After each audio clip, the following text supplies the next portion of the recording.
And this lesson we're going to look at Chim Chim Cheree from the Trinity Initial Grade series for 2016 to 2019. So the first thing that we need to look at in this song is really thinking about how we're going to count the notes. The thing that strikes me the most straight away about the song is the fact we've got a mixture of crotchets and quavers, so we need to be clear how we think we're going to count the song.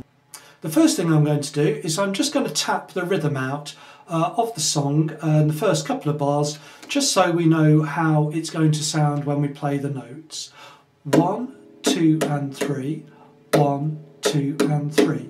And that allows us then to count the quavers, which sometimes I call quick notes, and the crotchets, which here I could call slow. So I get this: slow, quick, slow, slow, quick, slow. And that helps us get the rhythm there of the first two bars. So straight away, let's have a look how we're going to play those first two bars. We've got note A with finger 2 on the second finger there, second fret of the third string, note A. So we play that. If you play it with an index finger on your right hand, you'll find that your middle finger lies nicely over the first string to play the next note E.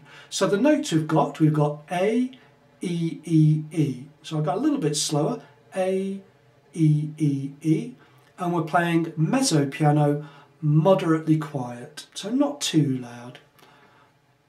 1, 2 and 3, 1, 2 and 3. So we can see a nice, clear, defined rhythm that's helping us play the notes nicely in time. Again, I'll repeat that. So we'll start with our A, fret 2 of course on string 3, starting with the index finger on my right hand.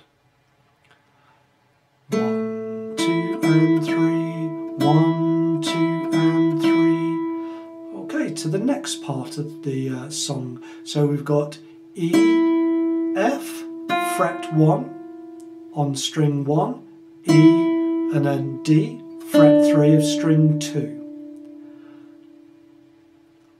That's the end of that phrase. So what we'll look at is the whole of that phrase from the first note to that D. 1, 2, 3. 1, 2 and 3. 1, 2 and 3. 1, 2, 3. 1, 2, 3. 1, 2, 3. And you can see there what I did, I just moved on to the next phrase. But it's important to have the phrasing feel in your head, otherwise the notes will just seem to continue. So using those minims there, and wherever there's a dotted minim, kind of indicates where there's an end of phrase. And also we see there's changes of the dynamics. So what I'm going to do, I'm going to play the first 8 bars with the 2 phrases. I'll do the counting rather than saying the note names, as we should know the note names by now. And let's see how this sounds. 1, 2, 3. 1, 2 and 3. 1, 2 and 3.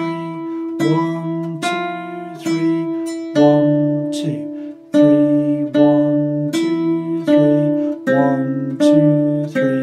1, 2, 3. 1, 2, 3. 1, 2, 3. And of course that brought in the note that we need to be looking at in bar 7, which was the A sharp. So if we just look at bar 7, we have a B. I'm going to play that with my middle finger here. Whether I did in the song, I'm not sure, but we'll start with the middle finger here, because then on string 3, fret 3, you can see if I give that a waggle, fret 3 on string 3, using finger 3, I've got an A sharp. A, fret 2, A sharp, fret 3, and then we go back to B, and then finish off with an E. So I'll just play bars 6, 7 and 8. C, D, C, B, A sharp, B, E. There's a couple of things in there that perhaps I want to discuss about those 3 bars, and about maybe one of the previous bars before. I think it's bar 5. The question is whether to let these note Ds ring when there's a E played afterwards. D, E, D. it's your choice. I mean, in some songs it works fine, it works great, there's no problem. But what we really probably could be doing here, better playing I think for this song, is have the notes distinctly different. So I'm going to lift my finger 3 off that D when I play the E. D, E, D. And now of course that just makes it slightly more awkward because we have to bring the D back down again. But if you only lift it like 1 centimetre, that shouldn't be a problem. And the same of course for the A sharp. So we've got B, A sharp, do we let them ring and clash together? B. Gives quite an interesting clashy sound, I quite like it myself. The question is, what can we do about that? Well, when we play in the B, and then we get the A sharp, we tend to find those notes ring on together anyway. But when I go back to the B, I can lift that A sharp off and then be clear.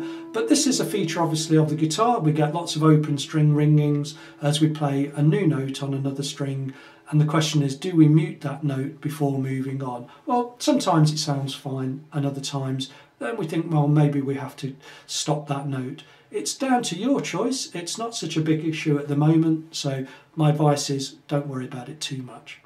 So I'm going to carry on. I'm going to play the next 8 bars. That will take me to bar 16. MF again. MF this time, mezzo forte, moderately loud, so just a little bit louder. Starting with A, fret 2 on string 3. 1, 2, 3. 1, 2 and 3. 1, 2 and 3. 1, 2, 3. 1, 2, 3. 1, 2, 3. 1, 2, 3. 1, 2, 3. 1, 2, 3. 1, 2, 3.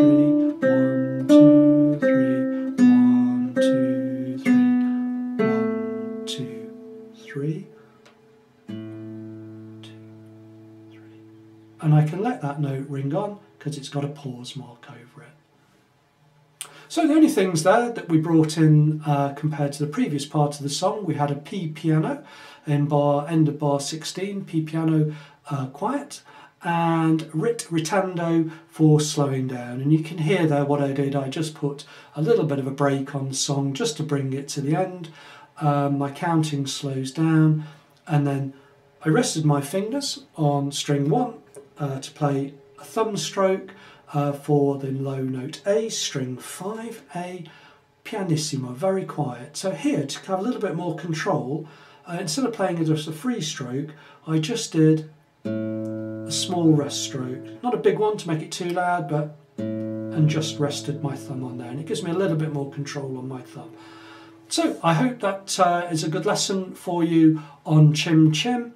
It's all about the counting to me for the quavers and knowing where those phrases are for the minims and the dotted minims, and use the dynamics as a guide for yourself as well.